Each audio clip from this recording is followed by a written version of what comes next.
Maybe I sound romantic, but is there an opportunity to create, at a time like this, a better, smarter, more inclusive capitalism? Welcome to this week's Wacky Moments of Liberal Expression. The leftist media doesn't like America reopening. And if you ever wondered why, well, they laid it out for you this week, discussing their concerns that, well, it may help Trump. And so one of the things that he's good at is sort of this simple message, the slogan. And so isn't he being more identified with, let's get the country back, let's reopen. Everybody wants to go back to work. Let's reopen, than Democrats. Yes, the president being identified with wanting to open up America. That's a problem. That is CNN worried. And so do you worry at all that President Trump is appealing to more than his base, to some of the independents or whomever? Media can't have GOP members appealing to whomever, not with a message of reopening and going back to work, especially when these current closures present such positive results. An unexpected yet positive consequence of the pandemic has been a drop in pollution, specifically carbon pollution, which fell 17% worldwide at the peak of the global stay-at-home orders. That's mostly the result of fewer vehicles on the road, but also fewer planes in the sky and factories being closed as well. Yeah, factories closed. There's a positive, huh? Well, with this opportunity, it's the time to roll out a list of failed presidential candidates to push for more government spending. Senator, you and I had a conversation, or many conversations, about big structural change when you were running for president. And I'm wondering, after this pandemic or during it now, are you reconsidering your look at universal health care or something along those lines?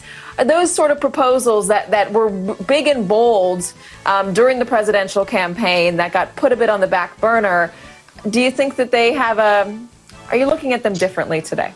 I believe that the proposals that I made during the presidential campaign, which were not widely paid attention to, I will admit, were the biggest, boldest, and best proposals that anybody made. Yeah, the left feels this is the moment to push for those big systematic changes. You know, maybe, just maybe, if they get creative and give the same old socialism a brand new name, people will have a romance with the idea of higher taxes and bigger government. Maybe I sound romantic, but is there an opportunity to create, at a time like this, a better, smarter, more inclusive capitalism?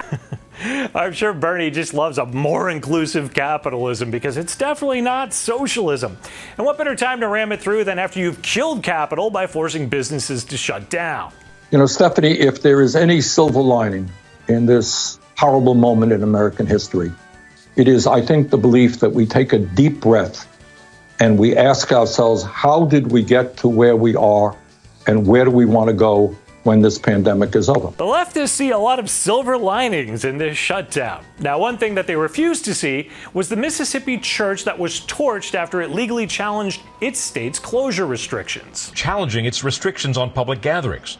The pastor wonders who would do this. Who knows? I mean, you know, the investigation's going on and we're just waiting to see what they tell us. In the destroyed structure, misspelled graffiti reads, quote, "Bet you stay home now, you hypocrites." Fox News had details on Thursday, but NBC, ABC, CBS Nightly Newscast, they had to skip that story completely in order to make airtime for the big news. But once again, opting not to wear a mask, even as those around him did. Honora, sources at Ford tell CBS News officials did everything they could to get the president to wear masks for the entire tour. He did put one on for a portion of it. The president flouting the company's guidelines that require everyone to wear a mask. Oh my gosh, the man who gets tested each and every day didn't wear a mask. But, you know, church burnings, freedom of religion, yeah, they have no time to cover that stuff.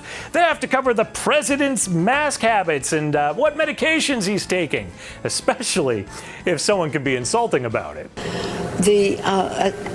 He's our president, and I would rather he not be taking something that has not been approved by the scientists, especially in his age group and in his, shall we say, weight group, what is morbidly obese, they say. So I think that it's not a good idea. Country has a new straight talker. We showed that to you at the top of the show, but it was worth hearing it again. No, actually, it really wasn't. But, you know, this is MSNBC. This is the network that used to get all upset when somebody would make comments about somebody else's weight. That guy's got a serious weight problem. Go home, start exercising. There's never been a movement like this, never.